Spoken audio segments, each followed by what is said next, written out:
Ladies and gentlemen, there are walls in this world. They rise from the ground like monuments of stone and steel, but the tallest, thickest ones are the ones we cannot see. These walls are built from fear, from ignorance, from the unwillingness to see beyond our own small corner of the world. Some of us were born behind them, with barriers pressed against our backs before we even took our first breath. Some of us were told those walls were for our own protection, that the world beyond them was not meant for us. And some of us, too many of us, go through life never questioning why those walls were built in the first place. But if you have the courage to stand still and listen, you will hear the voices on the other side, the voices of those who came before, whose footsteps echoed in struggle, in hope, in a deep and abiding faith that there is something better beyond the barriers placed before us. You must be willing to look behind the wall, because behind it you will find history, our history. You will find stories carved into the brick and mortar, written by hands that toiled, by hearts that refused to break. You will find that the wall was never meant to protect, but to divide. And if you can see that, then you have a duty to do more than just look. You must act. Step around the wall, climb over it, tear it down if you must, but do not let it define the limits of your world. Do not let it confine the heights of your dreams. There are two kinds of walls in this world, those made of brick and stone, built to shelter and protect, and those that are invisible yet powerful, built to divide, isolate, and control. The most dangerous walls are not the ones we see with our eyes, but the ones we feel in our hearts and minds. Some walls are given to us before we even understand their presence.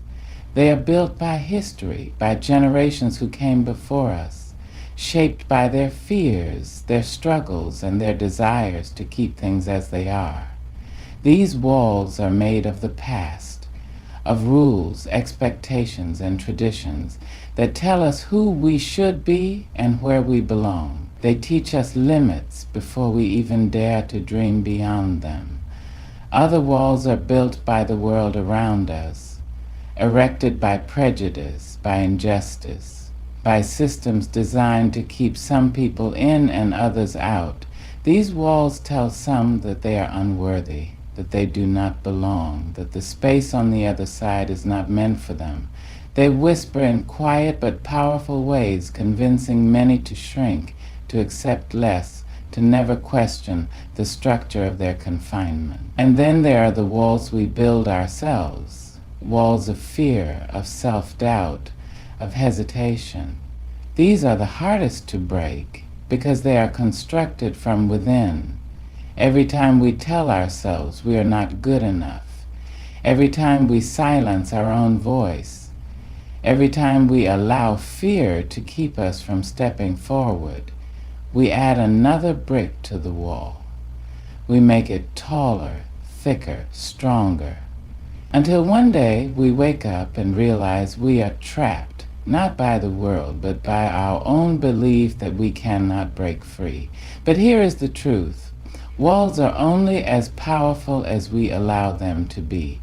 They may stand tall, but they are not unbreakable. They may cast shadows, but they cannot block the light forever. And once we recognize them for what they are, barriers, not boundaries, we gain the power to dismantle them. It is not easy to tear down walls. It takes courage to push against the weight of history, to defy expectations, to reject the limits others have placed on us. But we must try, because on the other side of every wall is a world waiting for us to step into it, a world where we are not confined by someone else's idea of who we should be, a world where we define our own future. The first step is to see the wall. The second is to believe we can move beyond it And the third, the most important of all, is to act. Because walls do not fall on their own. They fall when we decide we will no longer be contained. They fall when we stand together, pushing against them with a force of truth, of love, of determination. And when the walls come down, we will finally see what was always meant to be ours. Not a life behind barriers, but a life without limits. History is more than names and dates written in books. It is the echo of voices that still speak if we are willing to listen. It is the foundation upon which we stand, whether we acknowledge it or not. It is the road that brought us here, paved with the sweat, the blood, the sacrifices, and the dreams of those who came before us. But history is often hidden behind walls. Walls built to keep us from seeing the truth, from understanding the full story of who we are and where we come from. When we do not look behind these walls, we risk accepting an incomplete version of history, one that serves those in power rather than those who struggled for change. There are lessons in history that whisper to us from every corner of the past. They tell us that progress is never given freely. It is demanded, fought for, and won. They remind us that every right we have today, every freedom, every opportunity, was once an impossibility, a dream carried by those who refused to accept the world as it was. History teaches us about resilience. It shows us people who stood tall even when the world tried to break them. It tells the stories of those who were denied their dignity, yet held on to it anyway. It reveals the strength of individuals who, despite fear, despite pain, despite oppression, still found the courage to rise. History also teaches us about mistakes, about the times when humanity failed itself. It shows us the cost of silence, of complacency, of turning away from injustice. It reminds us that oppression does not begin with chains. It begins with indifference. It begins when people accept the walls built around them as permanent, as unchangeable, as the way things have always been. But history is not just something to be studied, it is something to be learned from, something to be carried forward. Because history repeats itself when we refuse to acknowledge its lessons. The struggles of the past may wear new faces, but the fight remains the same. The fight for dignity, for justice, for truth. And if we do not look behind the walls of history, we risk making the same mistakes. We risk forgetting the sacrifices of those who paved the way for us. We risk allowing injustice to rise again in new forms, unnoticed because we have chosen not to see. So we must ask ourselves, are we willing to learn? Are we willing to see history not as a distant past, but as a guide for the present? Are we willing to recognize that we are the history makers of today, that our actions, our choices, will shape the world for those who come after us? Because history is not just about what has been, it's about what will be. And if we are willing to look behind the walls, to see the full truth, to carry forward the lessons of those who walked before us, then we can step into the future with wisdom, with strength, and with the power to build something greater. History is not a chain to hold us down. It is a torch lighting the path forward. But only if we are willing to see it. Only if we are willing to learn. Only if we are willing to act. To truly see the world, we must look beyond our own experience. It is easy to stand in our own space, to see life only through the narrow lens of what we have known, what we have lived. But growth, true growth, comes when we are willing to step outside of ourselves and see through the eyes of another, It comes when we are willing to feel beyond our own pain, beyond our own joy, and recognize the humanity in those who walk a different path. Compassion is not simply feeling sorry for someone. It is not pity wrapped in polite words. Compassion is understanding. It is the ability to stand in someone else's shoes, to listen not just with our ears, but with our hearts. It is recognizing that every person carries a story, one filled with struggles, with hopes, with burdens unseen by the outside world.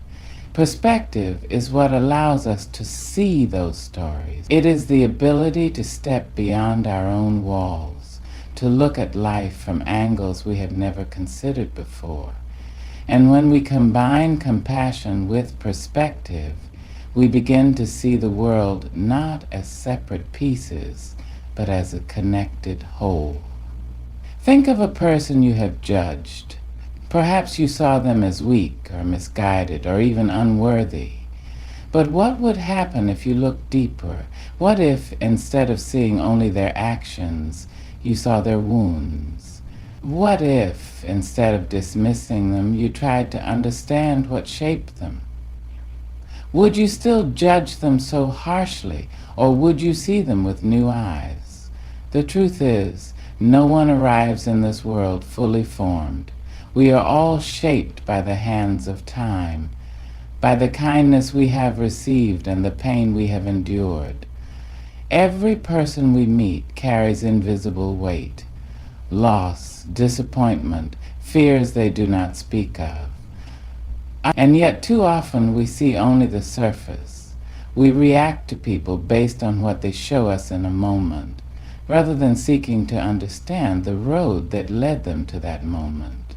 Compassion allows us to soften. It allows us to look at another person and say, I may not have walked your path, but I see you. I respect your journey. It does not mean we excuse harm or ignore injustice. It means we recognize that every person is the sum of their experiences. And when we see that, we begin to move differently in the world. With compassion, we listen instead of assuming. With perspective, we learn instead of judging. With both, we begin to tear down the walls that keep us apart. Walls of misunderstanding, of fear, of assumptions that separate us from the truth of one another. If we are ever to build a better world, it must begin here, not in grand speeches or lofty ideals, but in the simple act of seeing one another fully, of choosing kindness when judgment would be easier, of extending grace when condemnation would come naturally, because in the end what connects us is always stronger than what divides us. And when we learn to look beyond ourselves, to truly see, to truly feel, we do not just change the way we treat others, we change the way we live. And that is where healing begins. That is where walls start to crumble. That is where the world, little by little, becomes something better. Courage is not the absence of fear. It is not a loud, boastful declaration of strength. True courage is quiet, steady, and often unseen. It is the voice inside that whispers, "Go on," even when everything around you tells you to stop. It is the choice to move forward when fear grips your heart, when the path ahead is uncertain, and when every step feels like stepping into the unknown.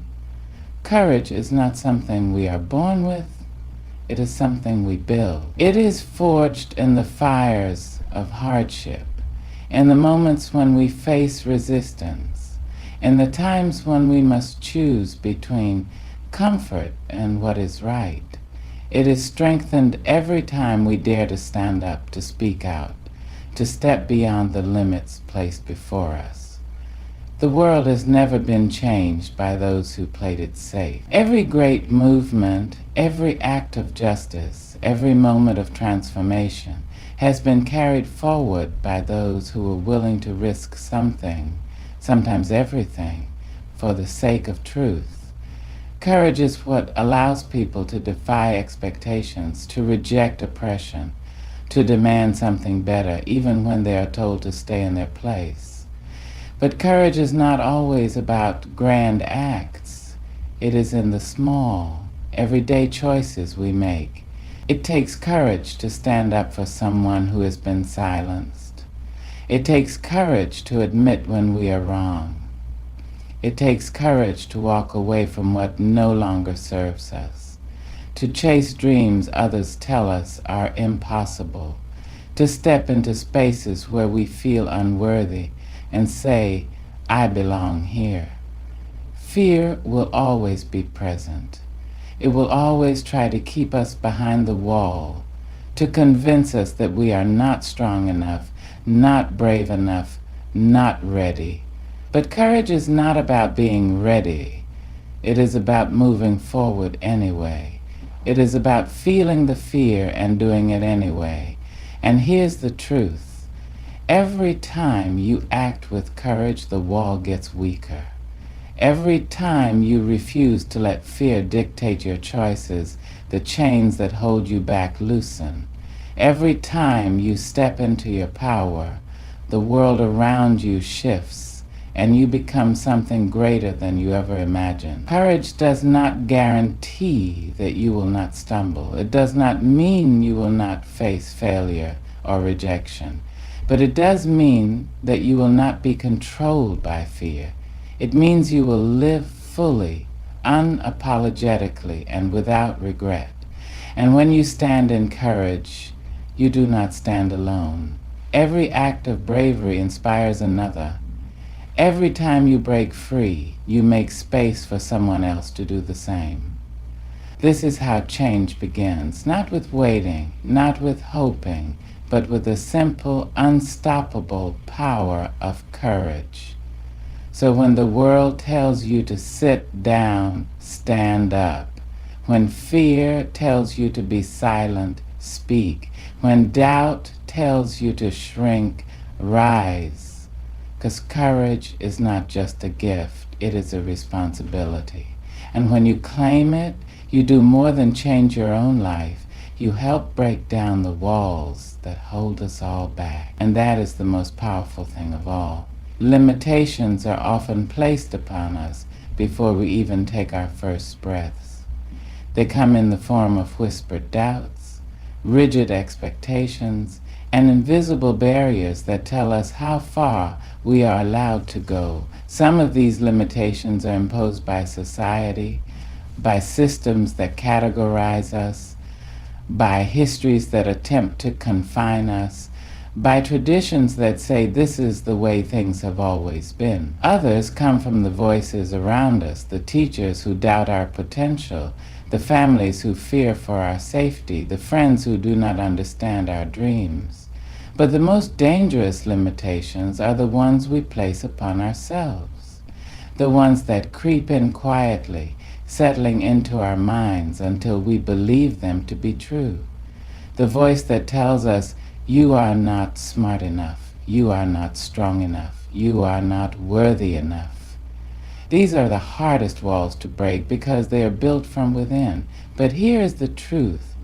Limitations do not define us unless we allow them to.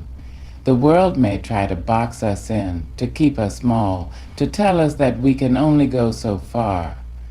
But history has shown us, time and time again, that those who refuse to accept these boundaries are the ones who rise the highest.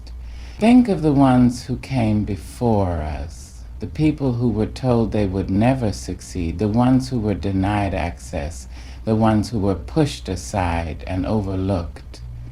They did not rise because the path was made easy for them. They rose because they refused to accept that the path was closed. They climbed when they were told to stay put. They spoke when they were told to be silent. They built when they were given nothing. Rising above limitations does not mean ignoring the challenges that exist. It does not mean pretending that discrimination, inequality, and hardship do not shape our experiences. It means acknowledging those barriers and pushing through them anyway. It means understanding that while the world may try to confine you, your spirit is limitless. There will be moments when the weight of these limitations feels too heavy, when you wonder if it is worth the struggle, when you question whether you have the strength to keep going. But remember this: every great achievement, every revolution, every change that has ever come to this world started with someone who refused to be held back. Someone who looked at the wall in front of them and said, "This will not stop me." The greatest gift you can give yourself is the belief that you are capable of more than what the world has told you. That your potential is not determined by the circumstances of your birth, by the opinions of others, or by the challenges placed in your way. Your potential is determined by your willingness to rise, to keep moving forward, to refuse to be limited by anything other than the vastness of your own dreams. So when they say, "You cannot," let your actions say, "Watch me." When they tell you to stay in your place, move beyond it. When the world tries to build walls around you, remember, walls can be climbed, they can be broken, and they can be left behind. 'Cause you were never meant to be confined. You were meant to rise. There comes a time in every life when we must make a choice to see the world as it is or to turn away, a choice to act in the face of injustice or to remain silent, a choice to be a spectator in life or to be a force for change. Too often people convince themselves that their voice does not matter, that their actions are too small to make a difference. They say, "The world is too broken, the system is too strong. What can one person do?" But history has never been shaped by those who remained passive. It has been shaped by those who chose to see, who looked at the truth, no matter how painful, and said, "I will not ignore this." To see is to acknowledge. It is to look beyond comfort, beyond convenience, beyond the walls that have been built to keep us complacent. It is easy to look at suffering and say, "That is not my problem." It is easy to see injustice and assume someone else will fight it. It is easy to convince ourselves that our responsibility ends where our personal struggle does. But true vision, real awareness, demands more of us. It asks us to look at the world with open eyes and open hearts, to see not just what affects us directly, but what affects others. To recognize the walls that exist not just in our own lives, but in the lives of those who have been silenced, oppressed, and ignored. And once we see, we must act, because seeing without action is nothing more than watching, and watching alone has never changed the course of history. Action does not always mean grand gestures or public movements. Sometimes action is a conversation, choosing to speak when silence would be easier. Sometimes action is an act of kindness, an extension of understanding, a refusal to participate in hatred. Sometimes action is standing alone, holding firm to the belief that even one voice, one act, one moment of courage can tip the scales. The world has been changed by individuals who were told they could not make a difference but acted anyway. They were not always leaders, they were not always recognized, but they did not wait for permission to stand up, to fight, to speak. So, what will we choose? Will we remain behind the walls of comfort, of fear, of apathy? Or will we push beyond them, daring to see the world in its fullness, and stepping forward to make it better. The call to see and act is not just for the strong, the powerful, or the fearless. It is for all of us, because every one of us holds the power to shape the world, if only we are willing to use it.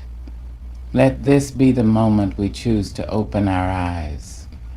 Let this be the moment we choose to move, because when we do, the walls will not stand, the barriers will not hold, and the world little by little will become what it was always meant to be.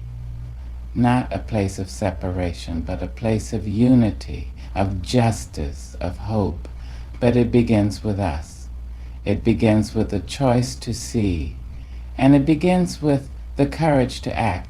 We have spoken of the walls, those built by history, by fear, by limitations imposed upon us, and those we place upon ourselves. We have explored the lessons of the past, the power of courage, the necessity of compassion, and the responsibility to see and act.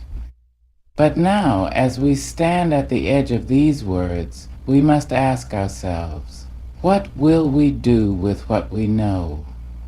Because knowing is not enough. Understanding the walls that divide us does not bring them down. Recognizing injustice does not erase it. Seeing pain does not heal it. Only action, bold, persistent, and unwavering, has ever transformed the world. We are the authors of tomorrow's history. One day others will look back on this moment and ask, did we have the courage to challenge what was wrong? Did we push past fear and doubt? Did we choose justice over silence, truth over comfort, hope over despair? The road ahead is not easy. There will be voices telling us to stop, to stay in our place, to accept things as they are. But the voices of history remind us that change has never come from those who surrendered to fear. It has come from those who dared to defy it. So let this be our declaration. We will no longer be confined. We will no longer allow the weight of the past, the judgment of others, or the fear of failure to hold us back. We will not simply stand in the shadow of the walls. We will rise above them. We will tear them down. We will build bridges where there were once barriers. And in doing so, we will not only free ourselves, we will make way for those who come after us, because that is our responsibility. That is our power. That is our purpose. Now, the question is, will we rise to meet it? The answer is ours to give, and the time is now.